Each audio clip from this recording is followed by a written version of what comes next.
fans. Welcome to the show. It's Sunday night, the 17th of May, I think. If this is the first time you've ever tuned in to watch this show, we do a bit of a review of the Cats games and a bit of a look forward to next week. Just me tonight, so I'm going Han Solo or Han Solo, depending on what Star Wars school you went to. The Cats played on Friday night at... Etihad. No, not Etihad. Telstra Dome, Colonial Stadium, Docklands, whatever it's called. Marvel Stadium. There you go. I always go with Telstra Dome for some reason. I prefer Telstra Dome. It just rolls off the tongue a lot better. It's a dome. I don't know. Anyway, Cats had a 21-point win. Bit of an ugly looking game. I think what do we get? 68 to St Kilda's 47. A very flattering 47 points, but we'll get to that in a little bit.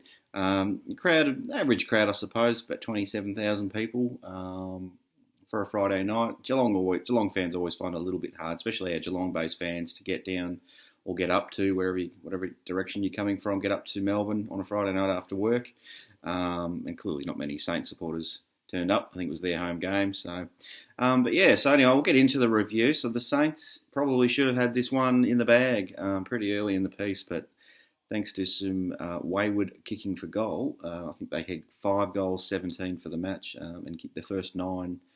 The nine shots at goal. I think it might have been a 1 or 2 rush behinds in there, but the first 9 points before they got their first major on the board. So horrible, and a lot of those were so gettable as well from 30 metres out on the run. With not much pressure on. So as these things can happen, you miss a few, and then that goal just becomes more and more elusive. It just gets in your head. So Cats very, very lucky. Defence looked very shaky for the first time this year. I mean, against not really a strong opposition. In credit to Melbourne, they played pretty well. Sorry, not Melbourne. I'm thinking of the Melbourne game. That's why I'm talking about them. But credit to St Kilda. They played pretty well, especially one of their players who didn't kick very well, but was just dominant. Max King, he got 1 goal, 5. Should have just tore the game apart, but unfortunately just couldn't get it through the big sticks. But the Cats got very lucky. Not to say that we didn't play pretty well. I mean, you've got to be good enough to win the game. We kicked well. We played pretty well around the ground. It's not like we played terribly. And St Kilda had enough shots on goal. 17 goals, 5 would have done it for them. 12 goals, 12 probably would have done it for them as well. That wasn't to be though. And, we were unlucky enough to lose the Sydney game for similar reasons. So feels like, you win some, you lose some. It's been Geelong's theme this year. I think we've had a bit of luck with the umpires one week and a bit of bad luck the next week, and things just tend to even out. So this time it was the Saints' turn to cop their whack for some bad goal kicking, and cop the whack they did. So anyway, they're an okay side. They're not fantastic. I guess they're probably a middling team that'll finish there or about. I'm guessing they'll finish just outside the 8, but they'll give a few teams a bit of a scare, and they'll be in the contest for a fair bit. You'd have to imagine.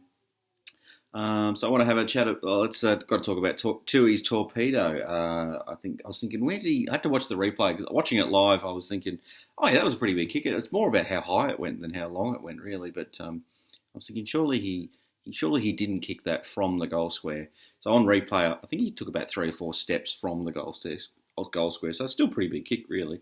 It was more the fact that it bounced afterwards and carried on for another 15, 20 metres that made it I think it turned into nearly a 90-metre kick in the end. And then we ran on, and I think we might have just missed a shot on goal. Narkle might have got on the end of it in the forward 50 and might have just missed that one. But Narkle looked actually really good in that first quarter. Quite one of our better players, I thought. But yeah, as he has a habit of doing, fades a bit during the game. So he's clearly got enough there. Just maybe a bit of a rev up in the pre-season to get him a bit fitter, because clearly he's fading from the game. I like what I see in Narkle. I just need to see a bit more of it from him. I want to keep him in the side, because I think we look good when he's there. Suits the way we want to play, or at least the way we should be playing with all the weapons that we've got. But just need to see a bit more petrol in his tank moving forward, I think. Really liked the game from Brad Close. I thought he was super impressive again. A bit like Rowan, he doesn't need a lot of it, but his disposal and his decision making, he's just quite damaging when he gets it. So I want to see Brad Close keep his spot in the team. I think he's just electric. So I'm really, really keen. I hope the coaches stick with him. I hope they stick with him if he has a bad game, unlike some players that just get gifted games week after week. I don't know what they offer in terms of structure, but I'm sure it's there. I just can't see it. I don't want to name the bloke because poor bloke keeps getting named every week, not by just myself, but by everybody else. But I think we all know who we're talking about. I just want to see Brad Close get a few chances if he has a bad one. Jordan Clark as well. I thought Jordan Clark wasn't dominant, but he did a lot of the little 1% things, especially that smother. What was the player's name? I can't remember his name now. But that smother in the forward pocket there that led to the Menegola goal. It was a massive play there, so that was pretty good from Clark. I thought there's just a couple other things he did through the game, which it's like, oh, okay, he's sort of showing some signs now that he's feeling a bit more comfortable within the team at the level. I don't think can't see him, at least this year or the next couple of years, being a 30 possession a game kind of player. I don't think that's what he's meant to be, but I'd like to see him be a little bit more damaging and work a lot harder. So I was seeing him work really hard on Friday night, which I was very impressed about.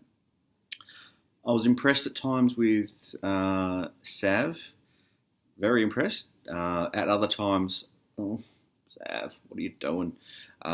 These little 15-metre sideways kicks, just put them away. Don't do them. Like, if you're going to turn it over, please turn it over 50 metres up the ground that way. If that's your limit, and that's the best you can do, please just turn it over to 50 metres down the ground.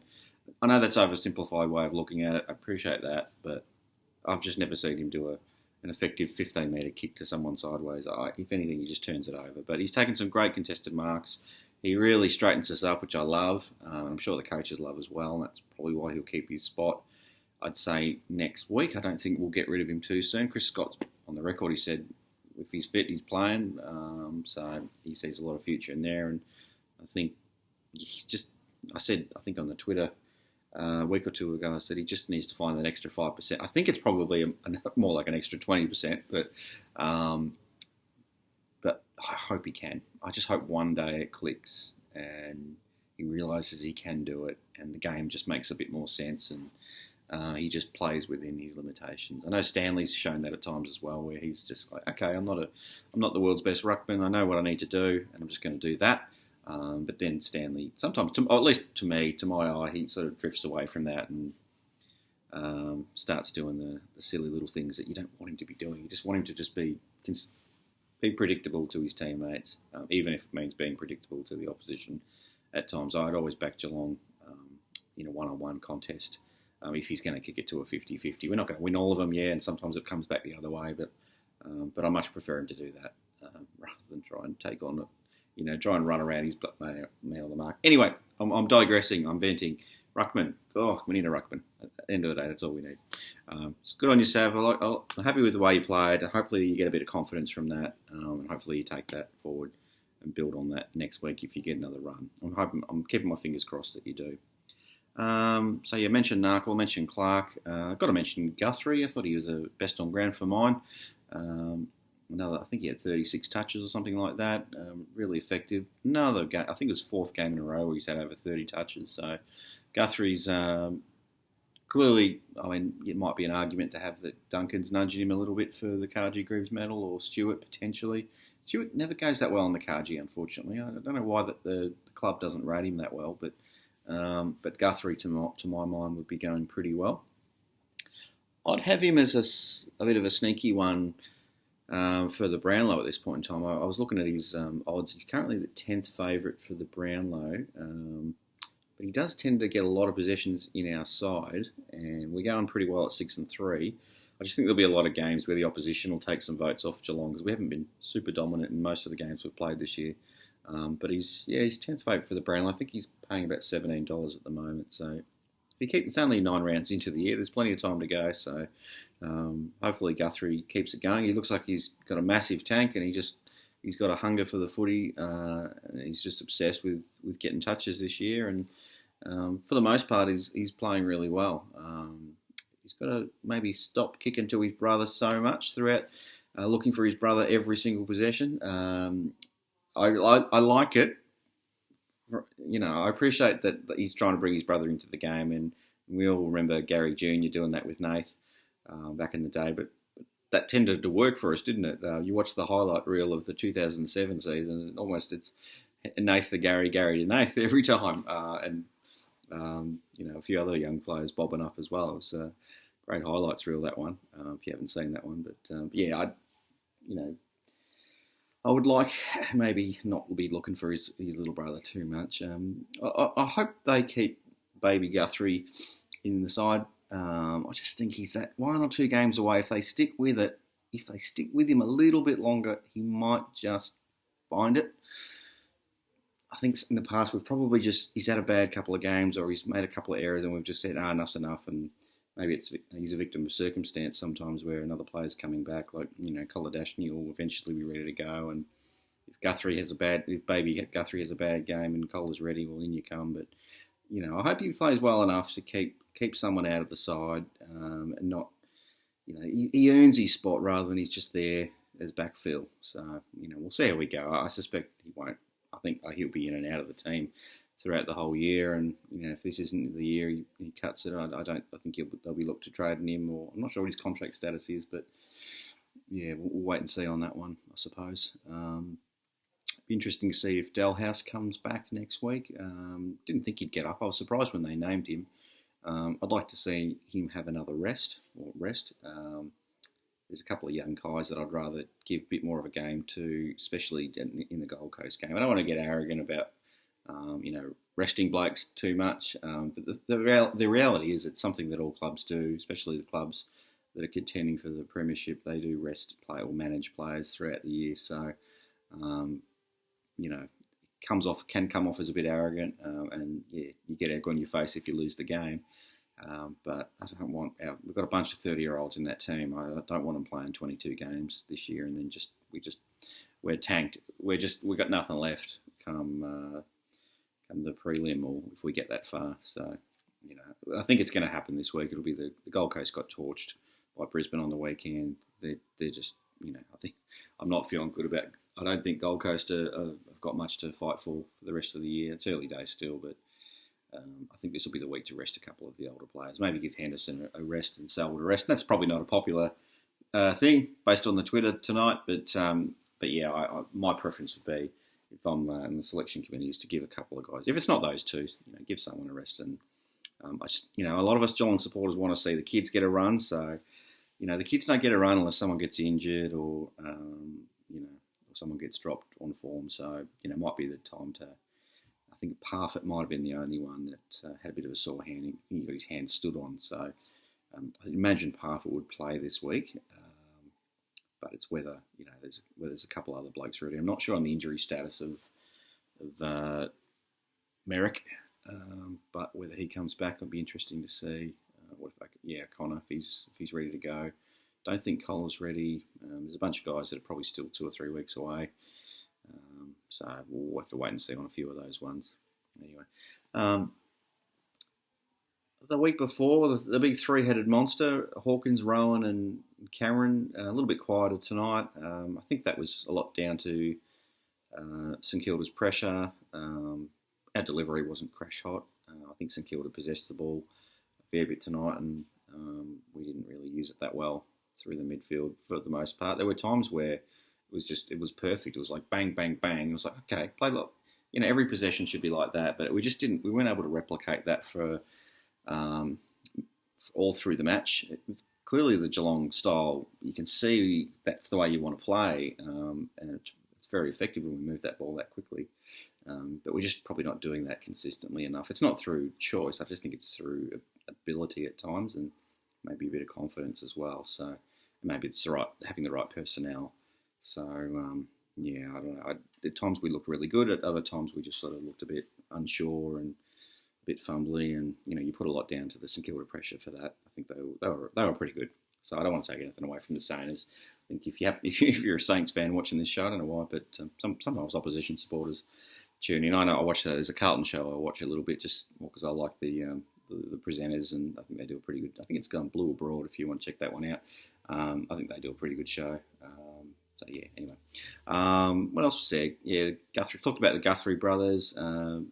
Ratton, Carlton's coach, St Kilda's coach, having a bit of whinge about the umpiring.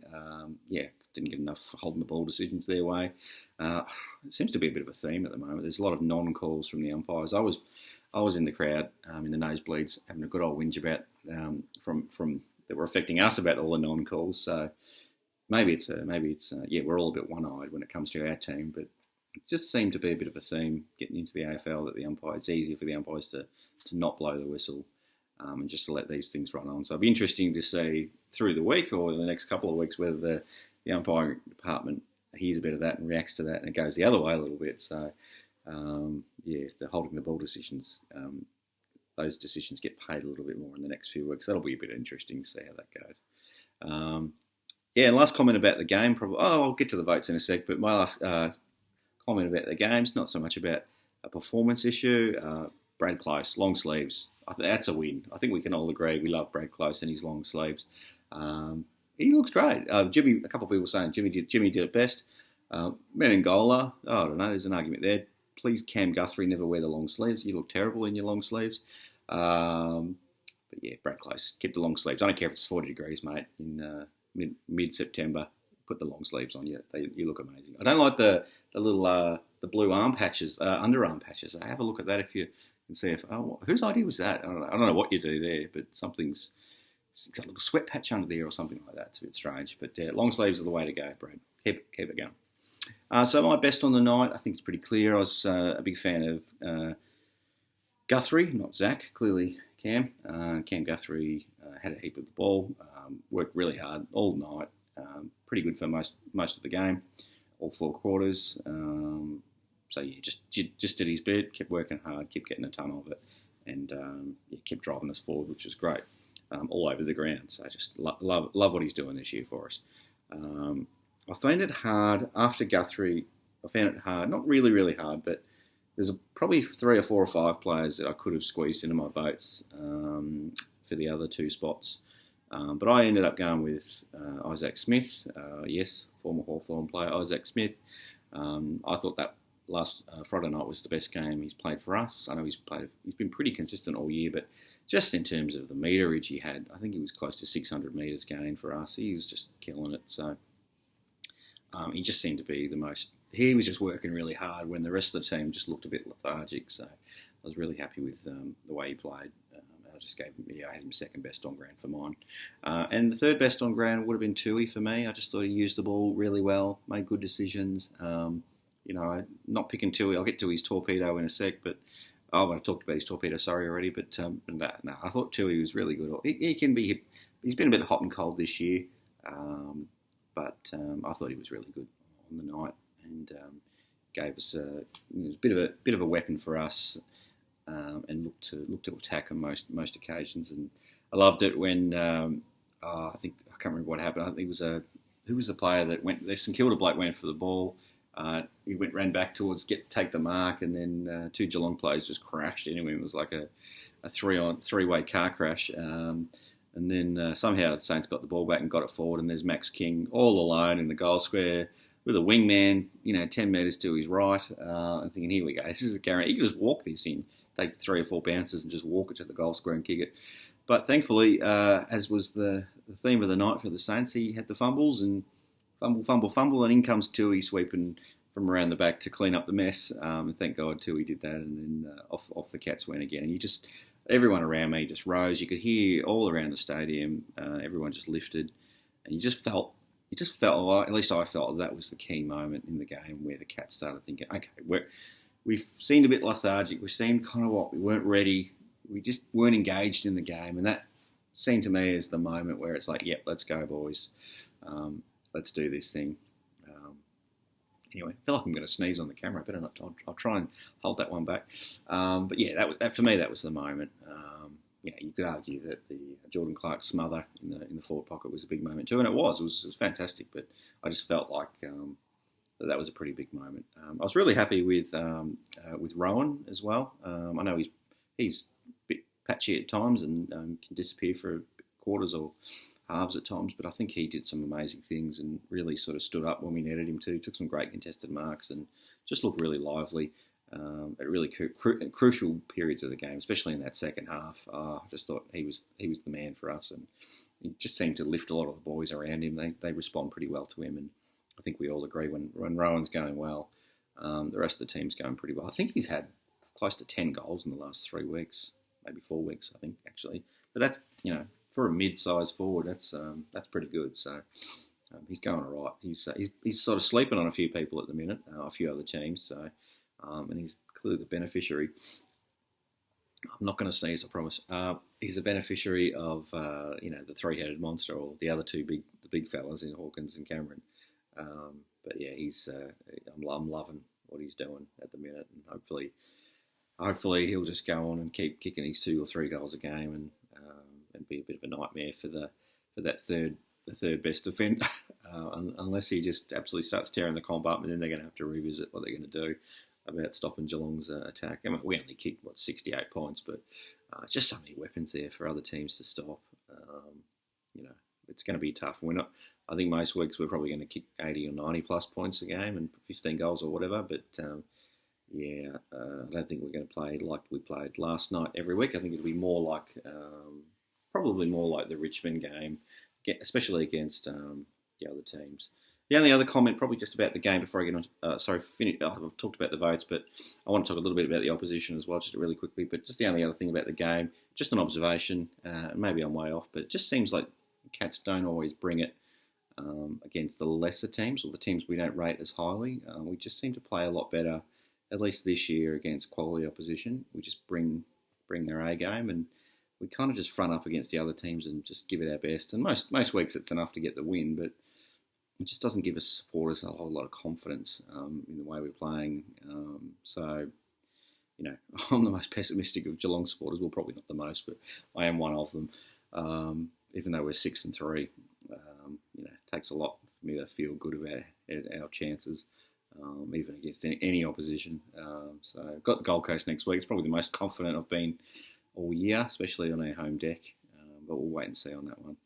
Just quickly, a couple of observations. The St.Kilda team was pretty good all round, I think. They had a couple of injuries which helped our cause, especially late in the piece. But I thought Jack Steele was amazing, their captain. Heaps of the ball. I love my tackles, so he had 11 tackles, so that was really impressive. And Brad Crouch, fantastic as well. He copped a hit or a knock at some stage during the match and looked like he might have been out, but he came back on and ran out most of that fourth quarter, so he was really impressive as well. Would have given a nod to Max King, clearly. He was all over the place. He just looked really dangerous up forward for them and just couldn't convert. So you can't be in your team's best players if you can't kick straight. It doesn't matter how much you get of it. So it's all about efficiency and using the ball. If you can't do it, well, you can get 40 touches a game, but if you're turning them all over or everyone's going out of bounds on the full or hitting the post or just going to the left or the right of the goal, and whatever. There's not really a point being there. So anyway, those were the good. I think, as I said, we got Parfitt with a bit of an injury. I think there's a few blokes that are interesting to see if Delhouse comes back. I'm not sure where Koladashny's at and O'Connor. They might be getting close. I think Danger and Frank the Tank and Myers will still be a few weeks away. Simpson probably the same. Don't know if Simpson will get another chance to come straight back in again. I think he's, just with the injuries, there's a few other players fighting for those spots, so it might be hard for Simpson to find a spot. I mean, it depends how the coaches look at him and how highly they rate him, but we'll wait and see on that one when he gets back if he can get over his string issues. Hopefully it's not a recurring one for him. Interesting to see. And no reports out of the game, so all good. So let's see what the ins and the outs are for next week. I'm not sure how that'll go. We've got the Cats. We've got the Gold Coast next week, as I've mentioned a couple of times already. We're currently sitting third on the ladder at 6-3. Most likely we'll probably stay third if we have a win. Percentage is going to be an interesting one. There's a bunch of teams all around in sort of equal third at the moment with similar percentage, but you would imagine that the Cats would probably get the job done comfortably enough in the range of 30 to 60 points on the weekend against the Gold Coast, just to see us sort of stay around that 130% mark and keep that third spot. But it is looking a bit less likely that we're going to have the top two finished, because Melbourne and the Bulldogs just keep going from strength to strength. So lost one game between them in the last 18 games. So they're not looking like they could be the real deal. Interesting to see how they'll go in finals. But in terms of regular season, they're looking really strong. And you can't see them dropping a lot of games. And I know they're going head-to-head on a Friday night in a couple of weeks' time. So grab the popcorn, grab a beer or two. That's going to be a humdinger. That's going to be great. Definitely watching that one for sure. Hopefully they'll both win next week, and Melbourne will be 10-0, and Doggies will be 9-1, and that'll be a great game to watch. I'm really looking forward to that. If they both keep winning.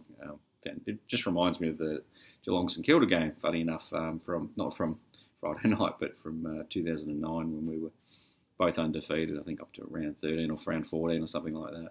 That was a cracker. One of the best all-time regular season games. So, so Cats have got an 8-day break, so we should be pretty fresh. We did look a bit lethargic, actually, against the Saints. So hopefully we've got a bit of energy back into those legs. So we've got an 8-day break. We've got an extra day break on Gold Coast, and clearly they're travelling. So we'll see what happens there. I'd like to see Max Holmes get another run. As I think I've said, I want Henderson and Selwood maybe to think about having a rest. Maybe, if not both of them, at least one of them. Selwood just probably had, he was a bit quieter. He still worked hard, but he was a little bit quieter on Friday night than the last few weeks. So, anyway, that's just me. I'd rest him. I'd rest one of them at least. I know we hate flirting with form and flirting with selections and things like that, getting a bit too clever. But it is what it is. They're getting old. We've got a lot of old blokes in the team, and you can't expect them to be fit and firing in the finals come September if they're carrying niggles and things like that. So give them a rest here or there, especially coming up to the bye round. It's good to get a couple of weeks, 2 or 3 weeks before or after the bye. It's probably the time to do it. It's about now, I would say. We're in a pretty good position, and we've got some good. We've got Gold Coast coming up, so that should be good. I'd like to see Constable get a chance. Don't think I'm going to bang on about this until it happens. I'd love to see Josh Jenkins play his 150. I don't think it'll happen for a long time unless we get a injury to Cameron or Hawk. Probably more likely Hawkins if Hawkins misses, but Hawkins is pretty durable, so he's probably more likely to get suspended. That's probably Hawkins gets suspended. Is that his Jenkins' best chance? But you'd have to think it's his last year on our list. Hopefully he'll get a chance at that 150, and hopefully the Geelong supporters will get around him if he does. So anyway, that's the show. Hopefully you've hung around for it. It's about a 30-minute show this time around. I might try and tee up a guest spot with the Chaps Chat Cats boys at some stage this week or next week. We'll see how we go. And I think we'll see if we can make that work. I'm looking for. I've got a few more guests lined up as well. So, and if you're interested in coming on the show, you don't have to put your mug on the camera if you don't want to. That's totally fine. But I'd love to get a few different people on the show, especially if you've been chatting to me on the Twitter and things like that, and you're really keen, really interested in a bit of banter and hear the different perspectives and of the fan base. We're not experts. We're not.